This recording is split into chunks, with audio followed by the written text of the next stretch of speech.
पश्चिमबंग विधानसभा निर्वाचन तापमात्रा शीर्ष सीमा को पहुंची। आज निर्वाचनी प्रचार शेष दिन थिबारु समस्त राजनीतिक दल तांकर समस्त शक्ति लगाई दैछन्ति। तेणु शेष दिन प्रचार को नहीं कोलकाता समेत समग्र राज्य में राजनीतिक उत्साह चरम सीमा को पहुंची। बीजेपी, टीएमसी, कांग्रेस और वाम दल समस्ते एही शेष मुहूर्त को हाथ छड़ा करने को चाहूनाहांती। प्रत्येक दल निज निज प्रार्थी पक्षरे मतदाता आकर्षित करने बृहत सत्ता, रोड शो और घरे घरे प्रचार करुछंती। खासकरी कोलकाता रे स्टार कैंपेनर मानकर भिड़ लगी। राज्यर राजनीतिक मंचरे एबे सबुठारु बड़ मुकाबिला मोदी बनाम ममता भावरे देखा जाउछि।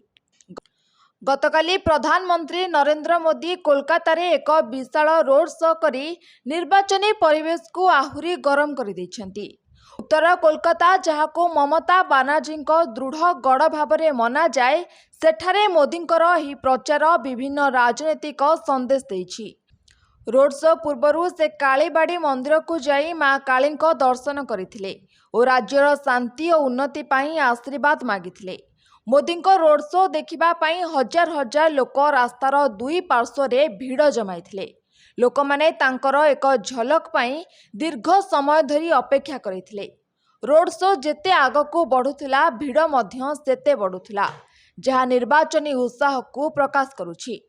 अन्यपटे मुख्यमंत्री ममता बानार्जी मध्य प्रचार रे कोनोसी कमी रखि नाहांती। से कोलकातार भवानीपुर अंचल लोकंक सहित निजस्व शैली रे संपर्क स्थापन करथिले। से मतदाता निज पक्षरे भोट देवाकू अनुरोध करने सहित निज शासनर उपलब्धि गुड़िक को मध्य उपस्थापन करथिले। कांग्रेस और वाम दल मध्य एही निर्वाचन को गुरुत्व देई शेष दिन में व्यापक प्रचार करुछंती। सेमाने जनसभा और छोट छोट सम्मेलन माध्यम मतदाता निज दलर नीति और प्रतिश्रुति विषय रे जणाई देबारे व्यस्त अछंती। एबे समस्तक दृष्टि रही आसंता 29 तारीख भोट उपरे। द्वितीय पर्याय भोट ग्रहण शांतिपूर्ण भाव में संपन्न करा पई निर्वाचन कमिशन पक्षरु यथा प्रकार सुरक्षा व्यवस्था ग्रहण करा जायछि। प्रचार शेष दिन में जेपरी राजनीतिक तापमात्रा देखा जाउछि, ताहा देखि निर्वाचन अत्यंत रोमांचक रहिबो बोली स्पष्ट होउछि। समस्त दल निज निज पई आशावादी थिबा बेले अंतिम सिद्धांत मतदातांक हाथ में रही। एबे देखिबाकू बाकी रहिला काहर रणनीति और प्रचार मतदातांक मन जीति पारे और किए हासिल करि पारे पश्चिम बंगर शासन सत्ता। Bureau report, Kalinga today live.